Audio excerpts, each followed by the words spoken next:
You've found your way to the Winning Tactics podcast with host Adam Sinkus.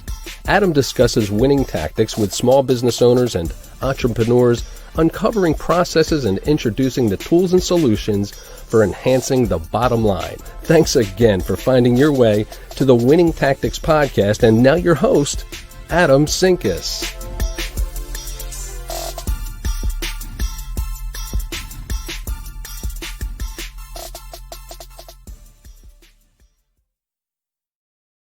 All right, what is up, LinkedIn world? It is Thursday, May 14th, and I am excited because I actually remembered what day it was without actually looking at my calendar on the bottom right-hand corner of my screen. Always a bonus. I'm excited to have Damon Pistulka with us today. Damon is an expert in how to exit your business. So we're going to talk about a lot of things that small business owners definitely overlook when they think about their strategy of how they're going to move towards the end of their business. So excited to have you, Damon. Tell us a little bit about who you are, what you do, and then we will jump into it. Well, Adam, thanks for having me. Yeah, this is it's cool to be able to talk with your audience and to do that. So pretty simple in a nutshell. I've been started off with an engineering career, started in manufacturing like, many people in the Midwest did where I grew up, and ended up running businesses for private equity companies and ultimately then selling those businesses and buying and selling businesses through the process. Got out of that about 12 years ago and ultimately did consulting and building facilities and just a lot of general consulting. And then in 2015, I connected back with an old associate that we'd worked with before, and we started a company where we were doing the sale of businesses and doing investment banking, business brokerage. That was pretty interesting, but my real passion is helping business owners grow their businesses and then sell them. So you go out with a bang rather than a thud. Or a dud.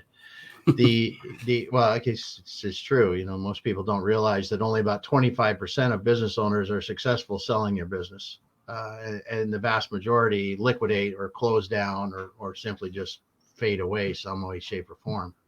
So we've been doing that for about 5 years now. We developed our Exit Your Way process, where we do a combination of sales, management, consulting, and other ways to coach and help the business owner get the business to as valuable as possible, or even more than that if they want to grow it, and then sell them. That's as simple as we do. So it's been fun. Love it. Yeah, no, it's a really interesting space, because I think a lot of people get into business because they want to be a business owner, they want to be an entrepreneur, and they don't think about the end, right? They don't think about that exit. They think about, I'm doing something I absolutely love to do every day. And that's absolutely wonderful. Especially, I think, if you have somebody that you're going to pass the business down to, family, you leave the legacy to your kids, whatever that may be. But I think as time goes on, we're seeing, not to say that we're seeing less legacy businesses, generational businesses, but I think with the broad scope of what's available to kids from an education standpoint, from an opportunity standpoint, as they start to enter the job market now, we're seeing a shift in those legacy businesses like that in the small business space. Yeah, so it's really, really interesting. Let's dive in. And let's talk about, kind of the big elephant in the room, right? The big elephant being, what mistakes are business owners making? What's that big mistake that small business owners are making when they decide it's time to exit my business? Yeah, I think that's a great place to start. There are two things that will stop a business from getting sold above all else, and then you can Google it. Hell, it's out there. The first one is it's not worth enough money. That's the very first thing, because you'll go out, your business might be successful, and you go, okay, I'm able to pull, a small business owner can pull $200,000, $300,000 out of their business every year, right? Yep. When they go to find out that business is only worth 2, 3, 4, maybe 4 times that, they're going, and then you take that number and say it's 4 times that, and it's $2 million. And then you take off the fact that whatever I have to pay taxes on, I'm paying 20% capital gains on. So that could drop $400,000. And then I have to pay any debt. So say I got $500,000 of debt. So now I'm almost down $1.1 million. Then I have to pay the fees to sell the business with the legal fees and any other diligence fees, all that. So just say I wrapped another $100,000 into that. Now I'm at $1 million, and they go, wow, that's 2 years worth of cash. It's not nearly enough. Yeah. It just that gets to that number. That's the first reason is that the value is not there for the owner to actually leave. So they get trapped in their business. The second most popular reason why a business won't sell is that the owner is the value in the business. So Damon's a stellar electrical contractor, right? He knows everything. Damon knows everything about electrical contracting, and he's got guys that work with him. He's got a nice big crew. We're making good money. The business is running well.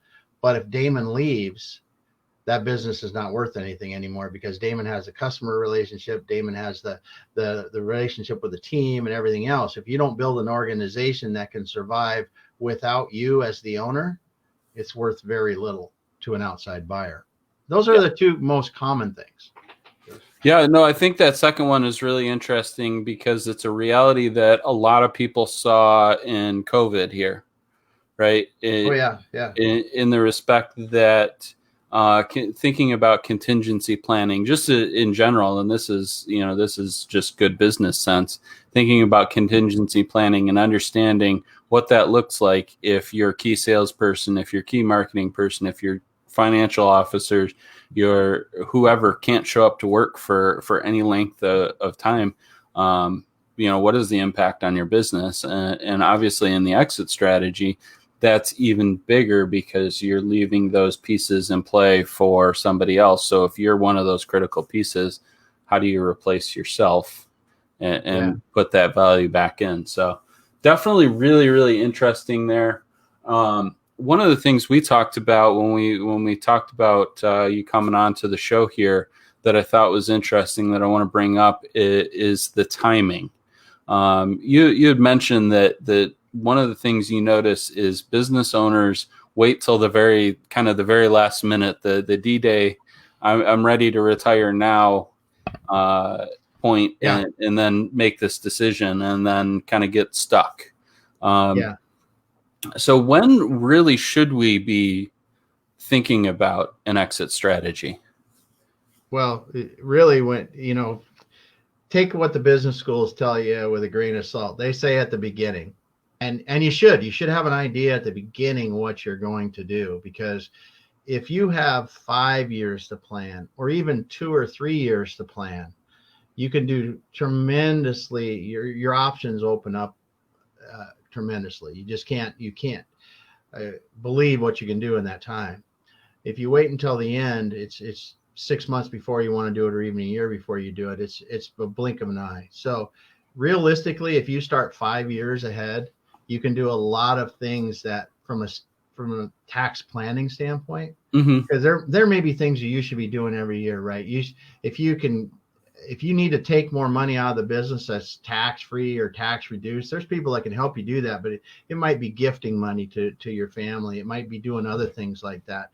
The one overlooked thing that we talk with people that are succeeding businesses to their children a lot is that if the business today, if Damon's got a business today and I'm making $500,000 and I'm bringing my daughter in and she's going to now take over the business sooner than later, and we're both going to be in the business. Well, what happened to the $500,000 that I pulled out of that business every year? Well, now it's divided by more mouths, in other words. So how do we turn around and make that business so that I'm not giving up a tremendous amount of income while we do that? Well, you have to think about, if I'm doing this 5 years ahead, I can actually begin to grow that business. So when that transition takes place, I can continue to get paid for that business as if they were buying it from me with the growth in the income that we've done over time, and they can make money on this thing. So there's really so much more you can do when you have multiple years ahead of it to do. But a year is a blink in the eye when you talk about selling a business, because the actual process of selling it is, I think the average under 3 million is 7 to 9 months or something like that. So if you're going to, and so it's just a year. By the time, I always tell everybody in a small business, if you wanted to do it and we start talking today, it will take at least 1 year from the time you start thinking about just to sell it.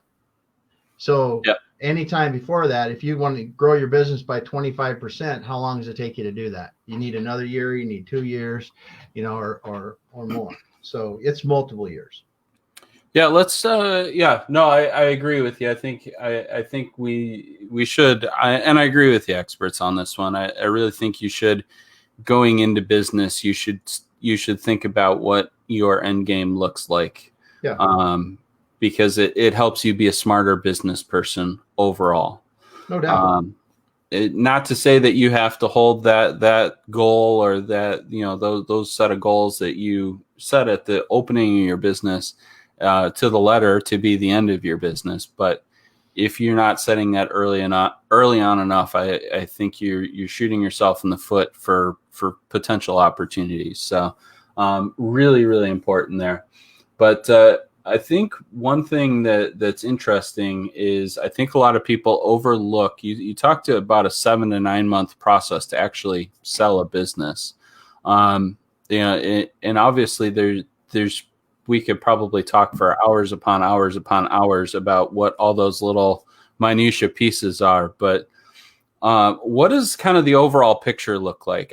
If I'm ready to exit I'm feeling like I'm ready to exit my business, retire, go open the next business, whatever it might be. What does that 7 to 9 months look like from a kind of overall process standpoint? Yeah. Well, you'll spend the first 90 to 100 and the first 90 to 120 days of that getting your business, the package for your business ready to go, right? Your marketing package, and then marketing your business and going through buyers. So typically for a business, you may run through 100 potential buyers, because for someone to find a business that they want to buy, it's like finding a spouse. It really is. You think of it in that level. I mean, seriously, because people are going to stroke a big check, big to you, big to them. It's an investment. They are going to invest. So it's a big deal. It's like finding a spouse. So that's going to take a while. And that's one of the things that people don't realize is the amount of potential buyers you have to talk to.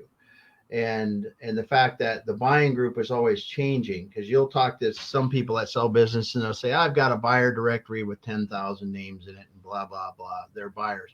Well, that buyer group is changing every single day. People decide they want to, don't decide they want to. Even in the professional buying world where we work with investment with private equity, if they're in a deal and they only have bandwidth to do one deal at a time, they're out of the game right now. Yep. It could be 6 months before they're back in. So you really have to, these buyers, and then when you're selling a small business, you are going to get an extraordinary amount of tire kickers that are just hoping that Adam's ready to leave his business for next to nothing, and I can give you $5 and a handshake and walk into something. And you're going to talk to people all day long about that. And it's really, that's the first part of the process. That's the hard process. Then you come into the negotiation phase or the diligence phase, where they're going to review all your books. You're going to have to allow them to look at it. You're going to have to allow them to come in and see your business. And when they're done with their diligence and they've looked as hardly as they need to, examined everything, then you have to negotiate the purchase and sale agreement, which is actually the legally binding document that will transfer the assets and the money and all that kind of stuff. And you'll negotiate that part of it. And then when that's ready and that's signed, then you have to worry about funding the actual purchase of the business. And if you're going to use like an SBA loan, which is very popular to buy businesses, if if the buyer hasn't got themselves to the right point, the SBA bank needs a signed purchase and sale agreement to finish the loan. So if we're timing everything right, that purchase and sale agreement gets signed, gets sent to the SBA bank, then they have another 60 days, maybe, could be, that's on the back end if there's no more questions. So that's what makes up that 7 to 9 months. And then when that's done and the transaction is funded and the new buyer takes it over, then the owner has to do the transitionary period where they're going to help them for a short period of time get up to speed on the business. So there's a few steps in the process. Just a couple. Yeah. Yeah. I think the one thing that's really important to point out here is that while all of this stuff is going on, which is going to keep you busy, you also have a business to run as well too, because that I'm assuming plays into the final sale and everything as well. Yes. That's a great question. And it does not matter what size business you've got when you do this. I was at a conference last year where one of the biggest places on the West Coast was one of the CEOs from a large investment banking firm was talking, and they asked him, what was the biggest thing that caused trouble with deals? And they said, lag in performance while they're in the deal process. So basically your business kind of drops off or something happens. It doesn't run right. So it's not in any bit. It's in all businesses. It's not segregated just to small or large. And that is what happens. And that's the biggest problem. So you said it just right. I have to do a ton of work to get my financial information ready and write this book for my business or all the materials. And then I have to talk to all these people, negotiate all this stuff. I have to work through that. But if my business performance lags during that period, your value is getting ticked down. It's going to tick right down with that. We had a situation last year where it was a many millions of dollar deal where the owner took his eye off the ball and he dropped the value by about 30% in the course of 60 days. Oh, geez. Yeah. It cost them millions. They do this because the buyers are savvy. I mean, they look at it and they say, we base this off of the 500,000 you told us, and now it's 300. Yep. It goes down. They're just looking at the trailing 12 months, the previous 12 months. So if I put a bad month on that, another bad month on it, because I'm focusing on the sale and not running my business, it's just going to reduce your value. So you have to have that figured out. And that's often why people hire professionals to sell their businesses. Yeah, no, it's a great thing. I think it's hugely important to bring in the experts in the spaces that you're not an expert in, and I would fathom a guess that most small business owners are not experts in selling their business. So I would even go so far, and this is not a dig on small business owners by any means, but I would even go so far to say a good many of small business owners are not even what I would consider experts in running businesses either. Yeah. They're experts in whatever their business is in, and they make ends meet and they make it work for them. So so it's always interesting to think about that. One of the things that keeps coming to the top of my mind as we talk about this is, as you're preparing, as you're getting to that point where you go, I'm ready to sell my business, you should be thinking about the people in your business very seriously. So let's dive down that a little bit. You mentioned earlier that if you as the owner or CEO of your company is the primary salesperson or the primary this or the primary that, and you're now exiting the business, that affects your business value as a whole. What should small business owners be thinking about as they lead up to this process in the terms of people? Yeah. You really need to look at your business, right? So if my business is small enough that there's no way it's going to support a separate salesperson or somebody but I can get enough, and my business is big enough that I can support a good person that can be kind of a generalist a duplicate of yourself. That really is the place to start in a small business, because then over time you can have them doing essentially what you're doing. You can start to get it to the point to where, hey, if I want to take a month off of my business, they can still run the business. Because in that size of business, that kind of right hand person is very valuable to a new owner, because they're going to stay with the business. The business is going to continue on, and you've proven to them. You have to start taking some of those vacations. Prove it to yourself first, because then you can prove it to the new buyers. But if you can start with that and developing your employees so they can run in your absence, that's the thing that you really need to begin with. There's no room for micromanaging in businesses that's being being prepared to sell.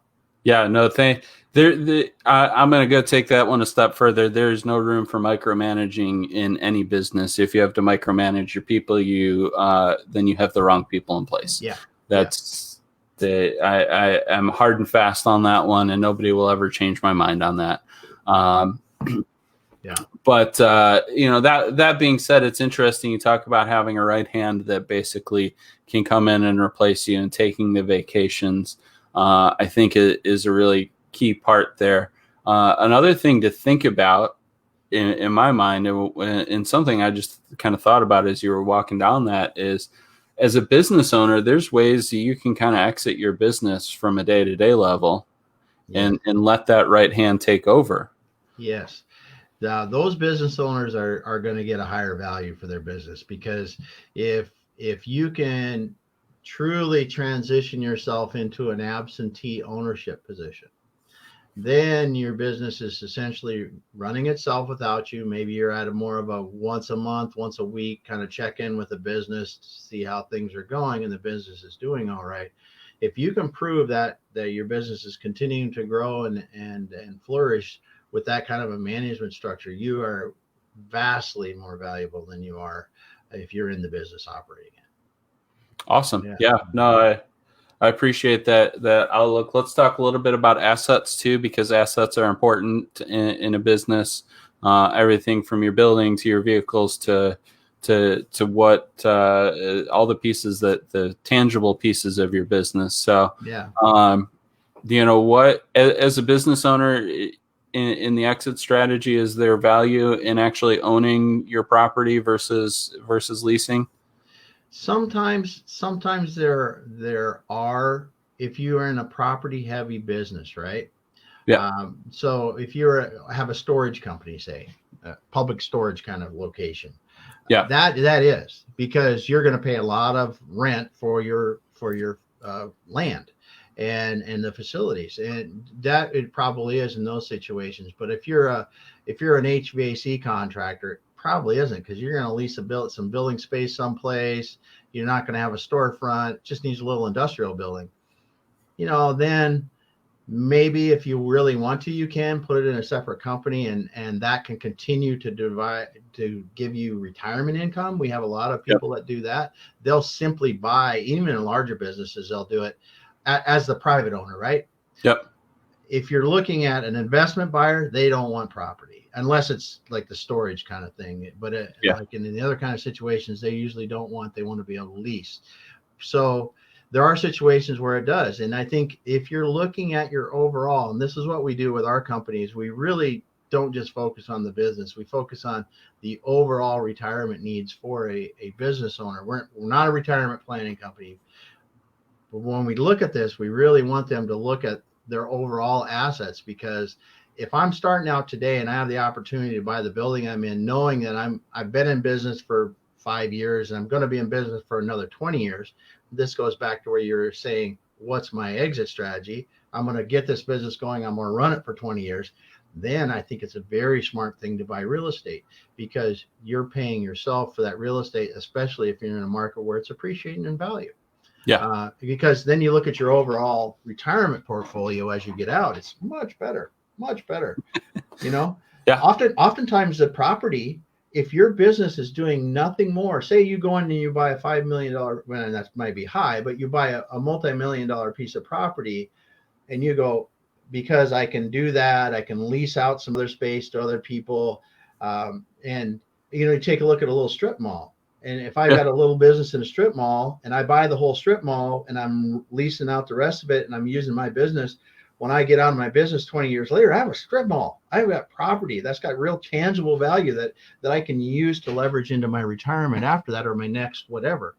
I think those are super smart strategies for a small business owner to maximize that, because otherwise that money's going to somebody else and it's never going to generate more value for you. But if you're buying your own, you're investing in yourself.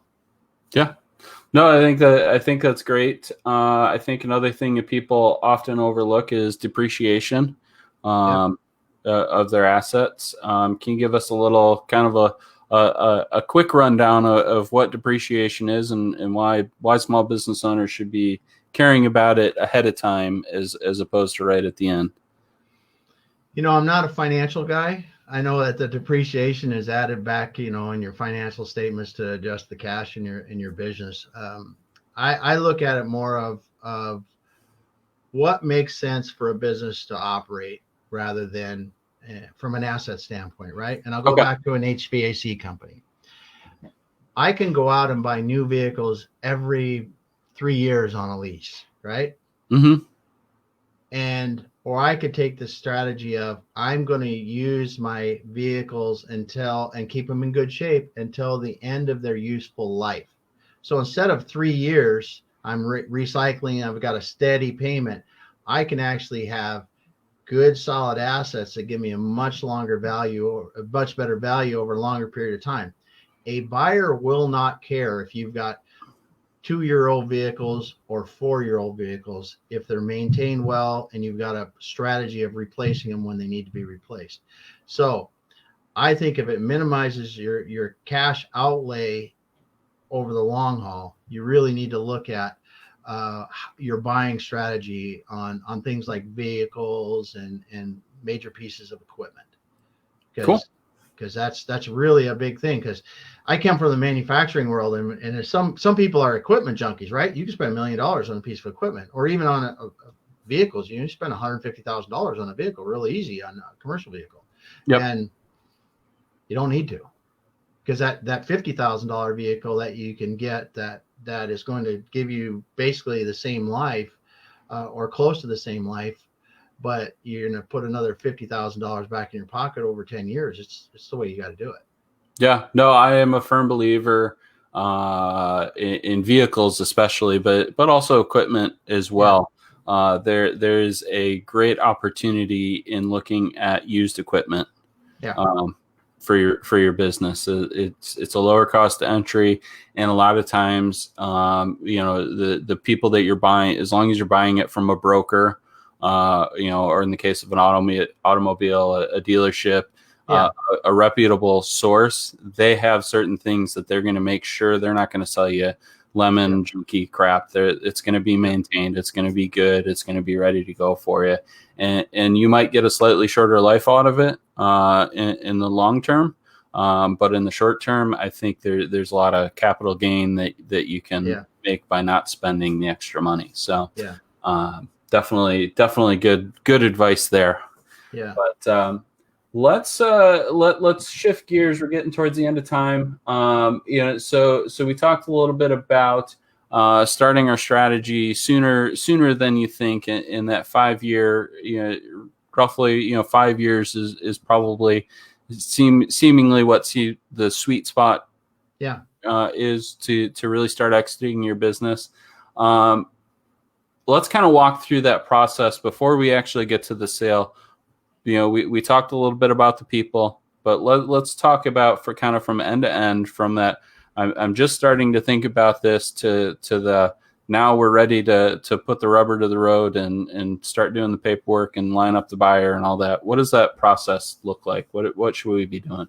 Yeah. When I'm talking 5 years out, you're talking about 5 years out, you want to understand what your business is worth today, because what happens because go back to the beginning of the conversation, the biggest reason people don't sell a business is it's not worth enough. So I have to know about that early on if I'm going to make sure that my business is worth enough when I get out. That's really what you want that time to do. Is the very first thing you should do is you should go, okay, what are my needs for after the business? So whether I'm retiring, starting a new business, whatever, how much do I need? So what is the net I need to get out of my business? Then you talk with somebody that's reputable about it and just go, it's time to figure out the value, what I'm going to net out on this thing, and then figure out my differential or my delta between where I'm at now and where I need to be.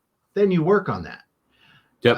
And that's really what you use those years leading up to that and doing the things, like we said, getting somebody else to run the business. But it is about value first. You got to understand that value and make sure it's going to be what you need, because you get to the end, and like I said, there's no options. You start 5 years out and you realize, oh, heck, it's worth, half of what I need or a third of what I need or whatever it is, the 25% less. You just start working on it and get it to that point. Then you're in relatively good position to leave your business. Cool. Yeah. Awesome. No, I really appreciate all of the knowledge. I think this is a really important topic for business owners. And it's something that we should be considering sooner than later as we look at the outlook of our business and realize,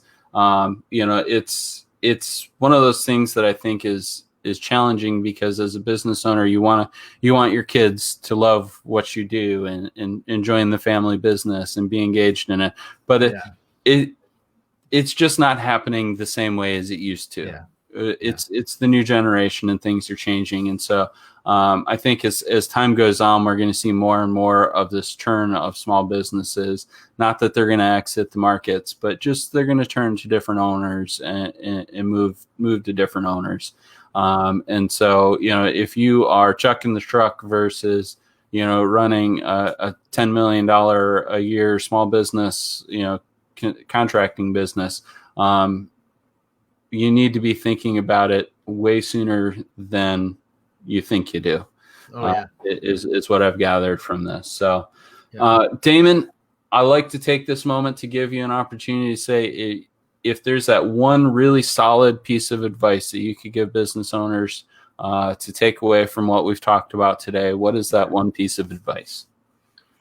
Well, it's start early. That's the only thing I ever tell anybody. I mean, we all hate to realize. So look at me, how I'm getting older, but people all hate. I mean, when you look at that and you think of a business owner's thing, you don't want to think about the end, but you got to start early because it gives you options.